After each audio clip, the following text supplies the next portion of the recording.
Gigi orang dewasa ada 35. Ya. Ini gigi siapa ini? Gigi Dono bukan? Kayaknya dari dinosaurus tadi yang ketinggalan. Ya, ada 10 bagian ya. Dari mulai tulang hidung. Jadi gigi itu dibentuk dari tulang hidung. Tulang hidungnya kan ini. Ya. Ada semacam sinus. Sinus itu adalah saluran yang menyambung antara tulang gigi dengan gigi itu. Oh iya. Ada tulang pipi. Sama ini tulang pipi yang fungsinya untuk melindungi, ya, melindungi kalau misalkan tulang pipi ini kan kayak geraham ini. Nah ini adalah pelindung gigi paling dalam, namanya baik gigi paling geraham. Ya. Jadi ini fungsinya untuk melindungi dan menyetabilkan saraf dari hidung saraf gigi itu ya, yang berasal dari tulang hidung tadi. Ya. Kemudian ada gusi ini ya, ini tempat tumbuhnya gigi. Gusi kemudian ada lagi tulang, ini lak-lakan kata orang Sunda. Ya, lak-lakan. Nah, Sok lok-lokan. dua gigi geraham ini bulan kedua ada 16 ada 8 dua yaitu gigi geraham. Nah, gigi geraham itu dibagi menjadi 3, ada gigi geraham 2 akhir dan gigi geraham depan. Yang geraham depan ini dari mulai ujung apa ini bibir ke depan itu namanya gigi geraham depan. Ini ada bagian depan ada untuk memotong ya, untuk menggigit. Nah, itu ke belakang sampai sini, ujungnya sampai ujung lidi nih. Ya, bibir. Kemudian gigi taring biasanya ada di depan, yang biasa gingsu itu ada gigi taringnya. Ya, kemudian gigi seri itu gigi yang tumbuhnya biasanya atau giginya sama ukurannya. Biasanya itu pada usia 5 sampai 8 tahun mulai itu gigi seri. Kemudian tulang gigi itu ada tulang yang ketahuan nancep. Biasanya patoknya. Gigi itu kan ada ujungnya, nah itu masuk ke sini. Ya. Itu namanya tulang gigi. Kalau Ya. pembuluh darah dan saraf itu ada di semua, ada di gusi dan ada di pipi ya sebelah ini pipi ini. Di kiri dan kanan ya. Nah, kiri kanan. Saraf gigi itu kalau misalkan terganggu itu adalah spike gigi. Untuk nyautan itu kalau Nah, sarafnya terganggu. sarafnya. Bukan gigi jelek, tapi sarafnya yang terganggu. Iya. Ya, bisa dari makanan, dari apa saja. Ya banyak Ya. faktor yang menyebabkan pembuluh darah dan saraf gigi itu terganggu. Ya. Jarang gosok gigi mungkin salah satunya. Nah, salah satunya itu. Untuk yang itu ya, udah gosok gigi. Nah, penampang hidung. Hidung kita kan ada yang ke depan, ada yang ke belakang. Ya. Itu kan yang ke depan itu yang di pancung. Itu penampang hidungnya itu adalah itu karena tulang hidung yang ke gigi itu bagus. Jadi istilahnya simetris dengan atas sampai ke ini alis mata. Ini adalah batas dari penampang hidung. Ya. Penampang hidung sampai dengan batas alis mata nih yang terakhir yang saya pakai kacamata kan. Nah, ujungnya itu adalah tulang penampang hidung. Kemudian ada sinus itu di daerah sini yang masuk ke lubang pernapasan itu yang biasa terganggu ya. Kemudian ada juga valgus edustus. Oh itu tahu kan? Ya. Selanjutnya aja. Ya umumnya penampang gigi itu terbagi menjadi 5. Satu ini ya, ini merupakan bagian saraf ya yang masuk ke mata. Nah itu ada kemudian ada tulang ini namanya tulang sinus ya. Yang nanti akan ada lingua itu adalah tempat kita bernafas. Kalau kita makan kesedap, nah itu masuk ke lingua. Ya. Jadi kalau misalkan ada lagi pletisima itu adalah tempat rongga pernapasan itu nyambung ke alat pernapasan yang di ini. Ya, seperti itulah penjelasan penampang hidung. Selanjutnya kemana Pak Den? Mana ya? Lanjut masih di biologi. Ya. Daerah mana? Pakai nonen. Terus pakai nonen. Kacang? Oh, kita ke zona visi apa deh?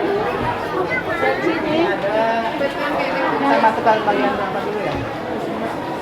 Bagian banyak penunjuk ya. Kemudian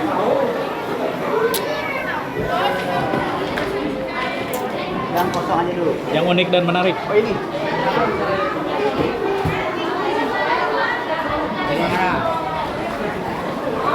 Gimana ini? Namanya gerak dan percepatan. Jadi kalau misalkan jadi ini penampakannya seperti orang menang lollipop.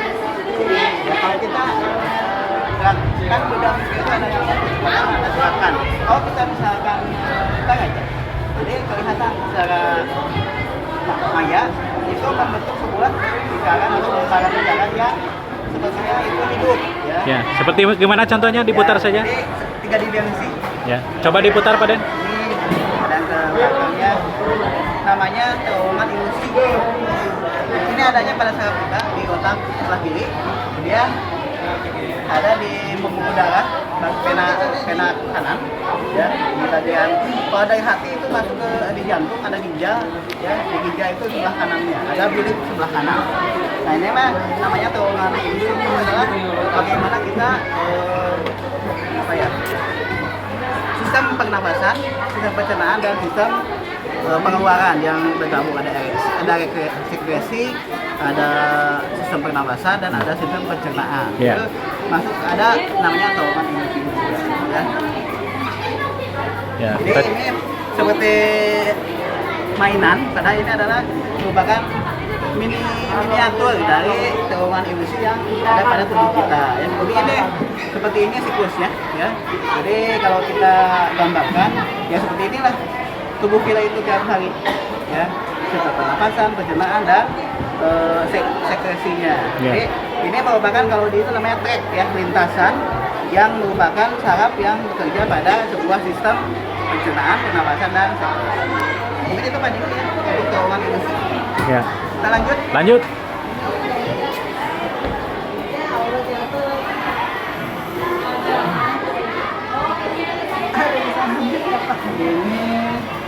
Ini hukum apa ya namanya itu tentang cermin, cekung, cembung dan bayangan. Jadi kalau kita misalkan mengaruh sebuah, Mohon maaf ya, saya jadi repotin doang. Terima kasih ya. satu lagi, oh, bukan, itu bayangannya. Terima kasih ya. ada. Abang dia lah.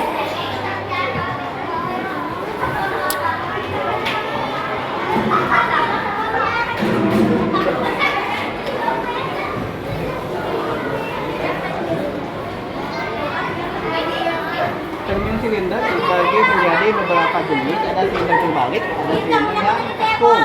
Yang silinder yang mana? Yang ini, yang ini? Kalau kita pakai kacamata, ini contohnya. Kacamatanya ada silindernya di sini. Ya. Tapi nggak kelihatan kan? Nah, karena sifatnya yang maya, ya. Jadi kalau bisa kita udah kena plus, pasti akan menggunakan silinder atau cermin silinder atau kaca silinder. Itu bisa. Cermin silinder itu sifatnya adalah bisa membalikan objek. Ya. Jadi kalau misalkan objeknya ke atas, nanti yang di bayangannya ke bawah itu namanya apa istilahnya? Cermin itu membalikan objek. Coba kita contohkan saya di sini. Jadi kebalik ya? Iya. Jadi itu ada hukumnya. Cermin kita itu adalah objeknya pasti terbalik. Biasanya Ya. dipakai untuk melihat objek-objek yang sifatnya adalah jauh. Iya. Bisa diperkecil, bisa diperbesar. Lanjut Pak Den. Yuk kita ke ini salah satu aplikasinya atau jenisnya kalau bisa. Ya. Ini kan kita jadi terbalik ya. Padahal harusnya kita berdiri. Tapi kalau ini enggak karena ini cermin silinder yang kedua bagiannya. Tadi bagian yang ini yang sini. Aduh, Pak Den ini gimana kepala saya jadi di bawah ini? Iya, karena sifatnya yang maya, jadi membalikan objek yang harusnya Nyata. nyata. Jadi kalau kita lihat, ini biasanya untuk sesuatu yang spionase, ada kan istilahnya spionase. Ya, ini spion. bedanya, ini cermin tembok, ini cekung. Iya. Kalau digabung di kata saya di sini ada kecil. Kalau misalnya ada penasinya ada di sini bulat kecil, ada karena mata saya udah plus. Kalau yang itu? Ini kan yang ini tembung, ini cekung. Kalau yang itu satu lagi? Ini cermin biasa, ya. Ini masih silinder Ah, sama, cuma mungkin bedanya hanya pada sifatnya yang sedang memantulkan, menangkap objek itu secara apa adanya. Jadi kalau Kang Deni bintang kaca, tamu goreng sama gorengnya mau jadi halus. Oh iya. Berarti tetap ya? Ya. Jadi sifatnya adalah takdirnya nyata. Kalau itu bisa dimanipulasi istilahnya. Seperti manusia juga kan. Kalau ini apa Pak Denny? Ini ada slot-slot ini yang dilarang sekarang kan sama polisi ini. Ini slot-slot apa ini? Hyperbolic spot. Ini berhubungan dengan dunia maya. Saya belum bisa baca aja sedikit. Ya, siap.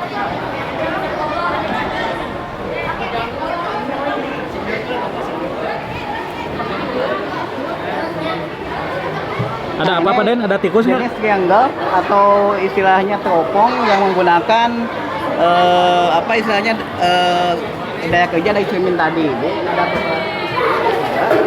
di sini ada triangle, artinya ada 3. Cuma ini dipakainya cermin yang datar, cermin datar ya. Kalau ini bentuknya limas, ya. Jadi menggunakan tadi kaca silinder yang bisa dilihat. Kenapa? Karena ini biasanya untuk menangkap objek-objek yang jauh, supaya nanti kita bisa zoom hasilnya dia bisa diubah. Jadi dia bisa memperbanyak titik objek supaya lebih jelas. Mana Oke. yang dipilih nanti yang lebih jelas nanti di zoom. Foto.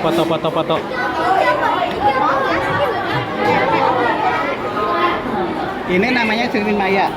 Jadi kalau kita lihat kayaknya seperti jauh, kayaknya dekat ya, karena dia memantulkan cahayanya dari berbagai sisi bidang yang tadi menggunakan campuran antara cermin silinder sama cermin cekung. Jadi yang satu membalikan, yang satu menjelaskan. Jadi objek objeknya bisa dimanipulasi. Contoh ini kan kalau dilihat ini seperti jauh, padahal dia dekat objeknya itu, karena dia menggunakan untuk atasnya itu cermin cekung biasanya. Seperti hanya spion pada sebuah Kendaraan. perum ada semua yang gede itu. Oh, iya, iya. Kelihatan dari jauh. Iya, iya. Itu fungsinya seperti sama. Tuh. Lanjut. Lanjut kita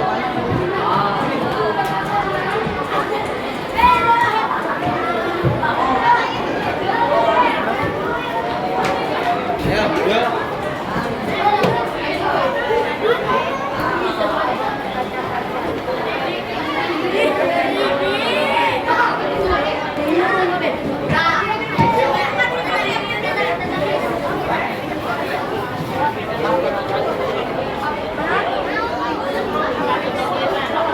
Nah, ini menjelaskan tentang fungsi tulang. Romar, jangan jauh-jauh. Jadi kalau kita bersepeda, ada beberapa tulang yang bekerja, ya. Contohnya anak yang akan naik itu. Kan Jadi dicontohkan. kalau kita mengayuh sepeda, itu beberapa tulang yang bekerja dengan kuat, seperti ini, ya sendi. Ada tulang, ada sendi yang bekerja. Nanti kita lihat kalau dari kayu pastinya bergerak. Ya, kita contohkan sama si Ade ya. Ya, si Ade itu lagi naik, lagi ngayuh. Jadi Ini nyambung ke sini ya? ya, ini adalah representasi dari gerakan si Ade ini. Oh iya. Jadi tulang pangkal paha belakang dia naik kalau misalkan mengayuh ke depan. Ya, jadi yang begini itu lutut, ini paha, ini pangkal, ini. Cuma kan yang banyak bergerak itu bagian bawah kaki ya. Tapi sebenarnya pinggul juga itu bekerja. Di sini ada tulang ekor yang begini itu biasanya kalau misalkan tulang ekornya bagus atau stabil itu akan menyeimbangkan ini tulang paha yang bekerja. Jadi mau sengsol gitu. Jadi dia akan stabil pada bagian yang dia kayu.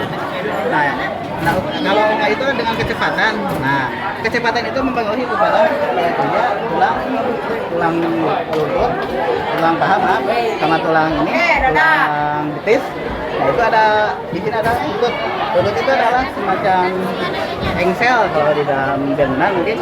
Itu kalau misalkan lututnya udah mulai agak kuat, itu biasanya ya harus sendiri lah. Berarti udah tua itu atau udah keropos. Nah, belum ada yang naik yang betul ya. Jadi ini kita mencoba mengalir.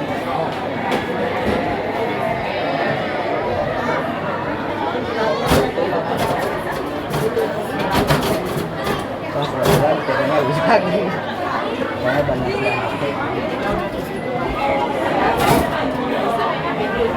kesimpulannya itu tuh kayak gitu aja. Ya kan? Itu gerakan yang normal dasar dari gerakan yang dilakukan oleh pengendara sepeda itu. Berarti emang yang kakinya patah yang ini mah ya? Itu mah ya tulang NC-nya udah jelek. Ya. Jadi Bahkan seperti itu. Nah itu seleo kemudian gerak. Oh, kan itu deh we. Kan dia. Mohon. Karena tetap Pak Ji. Jadi intinya kalau mengayuh sepeda itu cara yang benar adalah pertama dari kayuhannya, kedua dari kondisi tulang paha dan tulang betisnya yang bekerja itu tulang paha, betis sama pinggul itu yang bekerja. Tapi sebenarnya itu juga terhubung dengan saraf lain yaitu pada tangan ya, pada kepala juga karena saraf itu kan terhubung ke seluruh badan. Jadi kalau ada yang bersepeda itu dehidrasi atau itu berhubungan ke daya tahan tubuh ya, misalnya nyambung ke cairan di dalam tubuh kan suka dehidrasi tuh haus ya, capek. Nah itu karena keringat kita banyak yang keluar karena aktivitas. Lanjut Pak Den.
Ayo. Balik lagi kali.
Candi apa itu? Borobudur. Candi Buddha.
Oke guys, sampai di sini dulu videonya ya.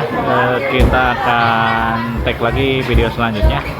Untuk di lokasi Taman Pintar ini dicukupkan sekian dulu ya. Berhubung sudah berkumandang adzan asar juga, mau sholat dulu ya. Oke yuk, sampai jumpa di video berikutnya. Assalamualaikum warahmatullahi wabarakatuh.